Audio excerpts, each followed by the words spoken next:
오늘의 10분 말씀. 욥기 16장 18절로 17장 16절입니다. 전장 16장 전반부에 보시면 욥은 엘리바스의 두 번째 반박 앞에 그를 향하여 너는 고통을 주는 위로자다라고 선언을 합니다. 그리고 욥은 하나님이 주관하신 고통 속에서도 본인의 의로움을 끝까지 주장하였습니다. 왜냐하면 욥은 본인의 죽음이 곧 닥칠 것으로 여겼고 그 가운데서 그가 소망으로 붙들 수 있었던 것은 그의 의로운 삶이기 때문입니다. 죽음의 문턱까지 가본 사람은 삶을 바라보는 시각이 달라집니다. 이 땅의 삶이 제한적이라는 것을 현실적으로 깨닫게 됩니다. 그래서 이 땅의 삶과 죽음을 바라보는 자세가 달라집니다. 욥은 곧 죽을 것이다 라고 믿으며 그 죽음을 두 가지로 반응합니다. 첫 번째, 욥이 죽게 되면 그의 삶을 죄인의 표본으로 삼게 될 것을 두려워합니다. 본인의 죽음을 죄인의 징계로 인과응보의 원칙의 표본이 될까 두려워합니다. 그래서 두 번째 반응은 하나님만이 그 욥의 억울함을 해결해 주실 수 있는 분이 됨을 계속해서 반복하며 간청하고 있습니다. 고난도 하나님이 주셨지만 그 고난을 해결해 주실 분 또한 하나님 한 분 되심을 고백합니다. 구약 시대의 하나님의 백성들의 사후, 죽음 이후의 개념은 분명하지 않았습니다. 그래서 구약 성경에 보시면 죽음의 표현을 열조로 돌아간다, 즉 조상들에게 돌아간다라고 표현합니다. 그리고 욥처럼 죽음을 스올이라는 단어로 표현하기도 합니다. 그리고 예수님이 이 땅에 오셔서 죽은 자를 향하여 잠을 잔다라고 표현하시며 부활을 암시해 주셨습니다. 더 나아가 예수님은 본인의 죽음과 부활을 확증적 증거로 보여주시며 그분의 두 번째 오심과 그때에 완성될 하나님의 나라를 밝히 드러내셨습니다. 죽음 이후에 일어날 일들에 대해 밝히 드러내신 것입니다.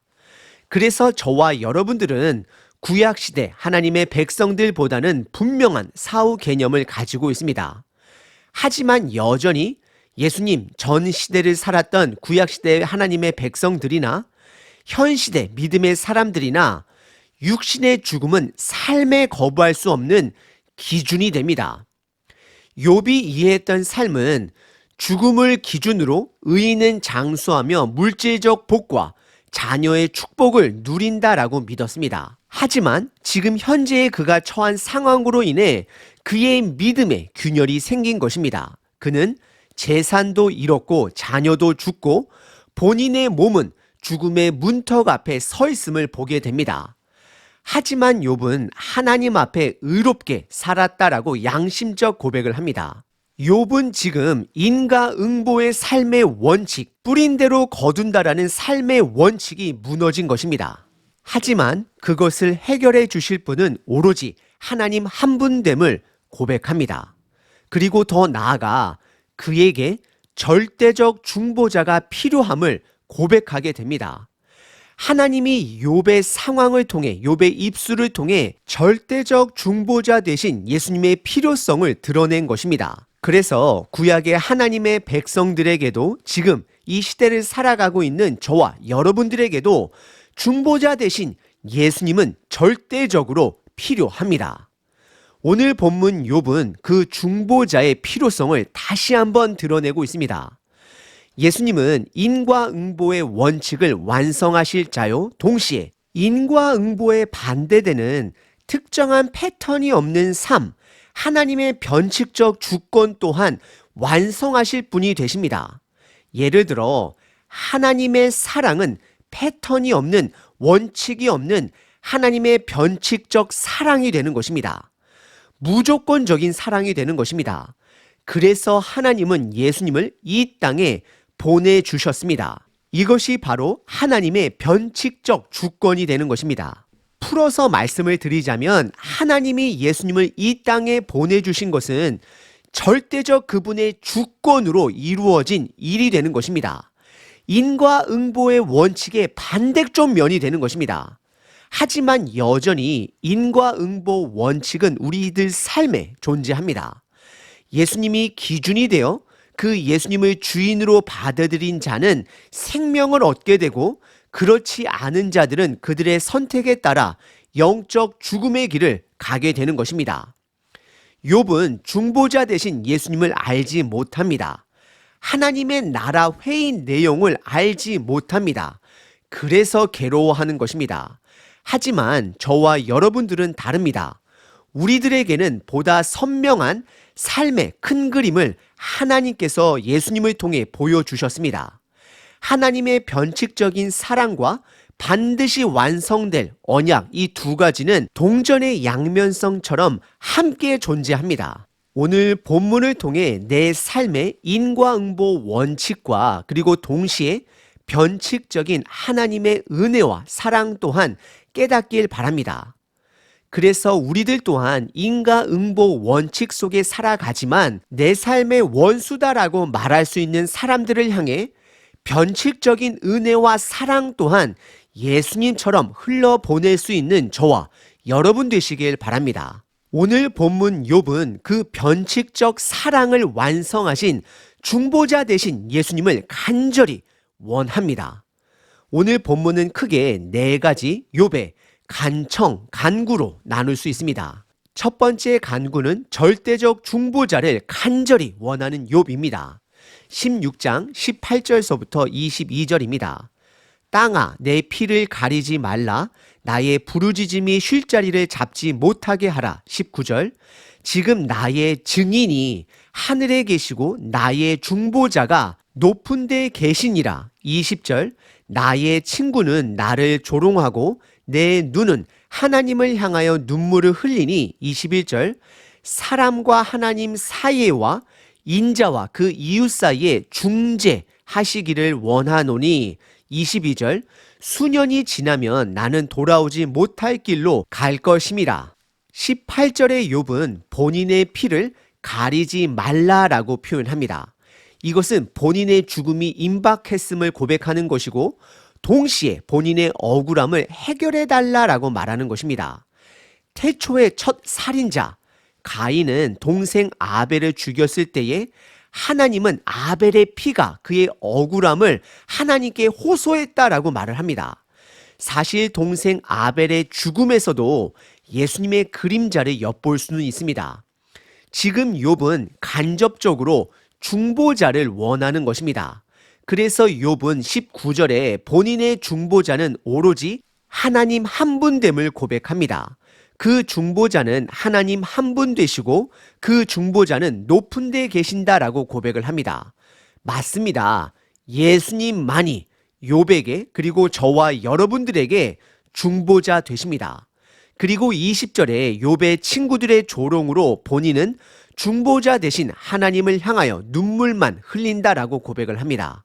그래서 21절에 욥은 하나님의 은혜로 놀라운 고백을 하게 됩니다. 사람과 하나님 사이에 중보자가 필요하다라고 고백을 하고, 사람과 사람 사이에도 중보자가 필요하다라고 고백을 합니다. 이것은 예수님을 드러내고 있습니다. 예수님은 하나님 아버지와 저와 여러분들 사이에 중보자 되십니다. 요한복음 14장에서 예수님은 본인을 온전한 길인데 본인을 통하지 않고서는 하나님 아버지께로 나아갈 자가 없다라고 선언하십니다. 그렇습니다. 예수님만이 오직 길이시고 오직 진리가 되시고 오직 생명이 되심으로 우리의 절대적 중보자 되십니다. 그리고 22절에 욥은 그의 죽음이 임박했으므로 본인이 죽기 전에 하나님께서 중보자 되어 본인의 억울함을 해결해 달라 간청합니다. 오늘 본문의 첫 번째 부분은 절대적 중보자를 간구하는 욥입니다. 두 번째 간구는 욥이 하나님께 담보물을 달라 간청합니다. 담보물은 돈을 갚을 때까지 돈을 빌려준 자가 가지고 있는 물건입니다. 욥은 하나님께 본인을 회복시켜 주는 것이 본인의 의로움을 드러낼 수 있는 담보물이 됨을 고백하고 있는 것입니다. 17장 1절부터 5절입니다.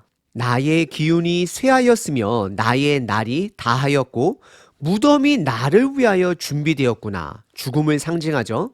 2절 나를 조롱하는 자들이 나와 함께 있으므로 내 눈이 그들의 충동함을 항상 보는구나. 3절 청하건대 나에게 담보물을 주소서. 나의 손을 잡아줄 자가 누구리이까. 4절 주께서 그들의 마음을 가리어 깨닫지 못하게 하셨사오니 그들을 높이지 마소서. 친구들을 향한 말이고요. 5절 보상을 얻으려고 친구를 비난하는 자는 그들의 자손의 눈이 멀게 되리라 라고 고백을 합니다. 17절의 욥은 곧 그에게 다가오는 죽음을 무덤이 나를 위해 준비되었다라고 고백을 합니다. 그리고 2절에 본인의 고난을 조롱하는 친구들로 인하여 그들의 정죄함을 항상 당하고 있다라고 고백을 합니다. 그래서 3절의 욥은 하나님께 간청합니다. 나에게 담보물을 달라라고 간청합니다. 그가 죽더라도 그의 고난은 죄로 인한 고난이 아님을 증명해 달라, 담보물을 달라라고 간청을 하고 있습니다. 그래서 누가 나의 손을 잡아줄 수 있는지 물으며 하나님만이 본인의 손을 잡아줄 수 있는 자가 됨을 고백합니다. 그래서 욥은 4절에 하나님께서 욥의 세 친구들에게 패턴이 없는 삶의 규칙을 그들에게 가렸으니 그들을 끝까지 높이지 말라 간청합니다. 지금 욥은 인과응보 원칙만을 믿는 친구들을 향하여 그들이 틀렸음을 깨닫게 해달라라고 간청하는 것입니다. 그리고 이어서 5절에 속담으로 이어집니다. 그리고 이것을 4절의 의미와 연결해서 해석을 한다면 인과응보 원칙만을 강요하며 욥을 비난하는 친구들은 그의 자식들 또한 여전히 하나님의 변칙적 주권을 보지 못하는 영적 장님이 될 수밖에 없을 것이다 라고 고백하는 것입니다. 오늘 본문의 두 번째 부분은 욥이 하나님께 담보물을 요청합니다. 본인의 억울함을 해결해 주실 수 있는 분은 오로지 하나님 한 분됨을 고백하는 것입니다. 세 번째 욥의 간구는 온전히 깨닫지 못하는 삶의 일들로 인해 괴로워하지만 포기하지 않고 인내하겠다, 힘을 내겠다, 나의 길을 꾸준히 걸어가겠다라고 다짐을 합니다. 6절부터 10절입니다. 하나님이 나를 백성의 속담거리가 되게 하시니 그들이 내 얼굴에 침을 뱉는구나. 7절 내 눈은 근심 때문에 어두워지고 나의 온 지체는 그림자 같구나. 8절 정직한 자는 이로 말미암아 놀라고 죄 없는 자는 경건하지 못한 자 때문에 분을 내나니. 9절 그러므로 의인은 그 길을 꾸준히 가고 손이 깨끗한 자는 점점 힘을 얻느니라. 10절 너희는 모두 다시 올지니라 내가 너희 중에서 지혜자를 찾을 수 없느니라 라고 고백을 합니다. 6절에 욥의 모든 고난은 하나님의 주권 하에 이루어진 것임을 고백하며 그로 인해 본인의 삶이 세상 가운데 속담거리가 되었다라고 고백을 합니다. 바로 이 부분이 욥이 두려워하는 부분입니다. 욥은 본인의 고난의 삶이 인과응보의 속담이 될까 두려워하게 됩니다. 사람들이 욥의 삶을 보며 거봐 죄를 지은 사람은 반드시 저렇게 된다라는 말을 들을까 두려워하는 것입니다. 그래서 7절에 그의 눈은 근심으로 어두워지고 그의 몸은 그 어둠 속에서 또 다른 그림자가 되어간다라고 고백을 합니다. 그리고 8절에 본인의 온전한 삶을 다시 한번 주장합니다. 정직한 자는 이로 인해 놀라고 죄 없는 자는 경건하지 못한 자들 때문에 괴로워한다라고 고백을 합니다. 하지만 9절에 그러므로라고 시작을 하며 욥의 결단을 드러냅니다. 그는 의인은 그 길을 꾸준히 가고 손이 깨끗한 자는 점점 힘을 얻는다라고 고백을 합니다. 욥이 이해할 수 없는 상황 속에서도 하나님을 신뢰하며 본인의 현재의 삶을 그 길을 끝까지 걷겠다, 힘을 내보겠다라고 결단을 합니다. 이 고백이 저와 여러분들의 고백이 되어지길 바랍니다. 때로는 우리들의 삶에 지성으로, 감성으로 이해할 수 없는 상황들이 벌어지기도 합니다. 그럴지라도 예수님을 신뢰하며 그분의 길을 걸어가야 합니다. 그리고 10절의 욥은 힘을 내어 그를 조롱하는 친구들을 향하여 너희들 모두는 다시 내게로 와라. 그리고 나와 다시 변론하자. 그럴지라도 너희들 속에는 지혜가 없다라고 선언을 합니다. 오늘 본문의 세 번째 부분은 욥이 다시 한번 힘을 내어 봅니다. 그래서 그는 그 길을 꾸준히 다시 걷겠다라고 선언을 합니다. 네 번째 욥의 간구는 힘을 내어 보지만 죽음 앞에 본인의 한계를 드러내는 부분입니다. 11절서부터 16절입니다. 나의 날이 지나갔고 내 계획, 내 마음의 소원이 다 끊어졌구나. 12절. 그들은 밤으로 낫을 삼고 빛 앞에서 어둠이 가깝다 하는구나. 13절. 내가 수월이 내 집이 되기를 희망하여 내 침상을 흑암에 펴놓음에. 14절. 무덤에게 너는 내 아버지라 구더기에게 너는 내 어머니 내 자매라 할지라도. 15절. 나의 희망이 어디 있으면 나의 희망을 누가 보겠느냐. 16절. 우리가 흙 속에서 쉴 때에는 희망이 스올의 문으로 내려갈 뿐이니라 라고 고백을 합니다. 11절의 욥은 미래와 관련된 두 가지 단어를 표현합니다. 내 계획, 내 마음의 소원이 다 끊어졌다라고 고백을 합니다. 결국 욥에게는 미래가 없다 말합니다. 그에게는 죽음이 임박했다라고 고백을 합니다. 그리고 12절에 본인의 미래가 없는 현재의 삶을 밤과 낮으로 비교하며 밤 같은 낮 그리고 낮 같은 밤이라 라고 표현을 합니다. 욥은 경계선이 무너진 밤과 낮을 표현하고 있는 것입니다. 욥은 지금 그의 무너진 경계선을 표현한 것입니다. 욥은 인과응보와 같은 패턴이 있는 규범적 지혜뿐만 아니라 패턴이 없는 하나님의 변칙적 주권으로 인해 그의 믿음에 혼선이 온 것입니다. 그래서 그는 13절에 스올이 내 집이 되기를 희망한다. 죽음이 빨리 오기를 기다리고 있습니다.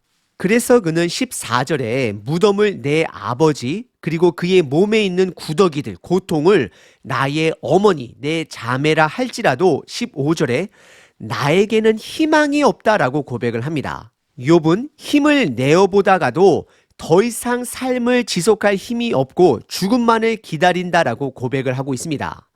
그래서 16절에 그의 희망이 스올에 즉 죽음으로 내려간다라고 고백을 합니다. 그렇습니다. 우리들 삶에 어려움이 닥치다 보면 힘을 내어도 욥처럼 다시 절망에 빠지기도 합니다. 오늘 본문 욥의 네 번째 절규는 본인에게 희망이 없다라고 고백을 합니다. 욥의 삶을 통해 우리들에게 절대적 중보자가 필요함을 오늘 본문은 드러내게 됩니다. 예수님은 우리들의 죄를 해결해 주신 절대적 중보자 되십니다. 더 나아가 예수님이 보내주신 성령님은 의로운 삶을 살아갈 수 있도록 우리를 도와주시는 절대적 중보자가 되십니다. 욥은 지금 인과응보와 같이 뿌린 대로 거둔다라는 삶의 법칙이 깨져서 매우 괴로워합니다. 하지만 동시에 변칙적인 하나님의 주권 또한 신뢰해가며 그런 법칙이 있음을, 지혜가 있음을 깨달아가고 있습니다. 저와 여러분들 또한 이 두 가지 모두를 신뢰하며 살아가야 합니다. 첫 번째는 결국 우리들의 삶은 인과응보 원칙에 따라 예수님과 동행하는 자와 동행하지 않는 자의 삶의 결과가 달라질 것입니다. 우리는 이것을 신뢰합니다.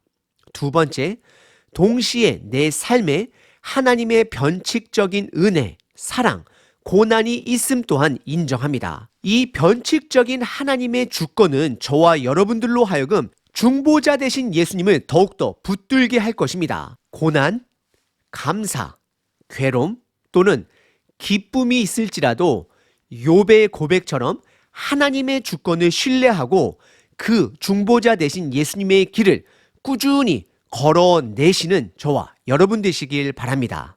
365일 기도문입니다. 이사야서 57장. 내가 높고 거룩한 곳에 있으며 또한 통회하고 마음이 겸손한 자와 함께 있나니 이는 겸손한 자의 영을 소생시키시며 통회하는 자의 마음을 소생시키려 함이라. 오늘도 통회하고 마음이 겸손한 자를 찾으시는 아버지, 오늘 나의 마음이 교만한 자리에서 내려와 겸손한 자리에 앉게 하소서. 잘못을 뉘우치고 가슴을 치며 아파하는 자를 찾으실 줄 믿습니다. 나의 죄악을 용서하시고 하나님을 떠났던 마음을 돌이키소서. 그리스도인이라는 이름만을 걸어놓고 속내는 세상 속에 있었음을 고백합니다. 용서하소서. 내가 한 것이 없으면서 다 내가 한 것 마냥 교만했음을 고백합니다. 모든 것이 결국 하나님의 주권적 은혜이며 하나님의 도우심이었음을 인정하고 자백합니다. 나의 나됨은 하나님 아버지께 있으니 흠 있는 인생 가운데 날마다 하나님께 돌아가게 하소서. 애통하는 자와 함께 하시는 아버지를 찬양합니다. 너무 부족하여 죄짓지 않고는 하루도 살 수 없음을 알고 깨어 기도하게 하소서. 중보자 대신 예수님을 붙들게 하소서. 예수 그리스도의 이름으로 기도합니다. 아멘. 항상 기뻐하라. 쉬지 말고 기도하라. 범사에 감사하라.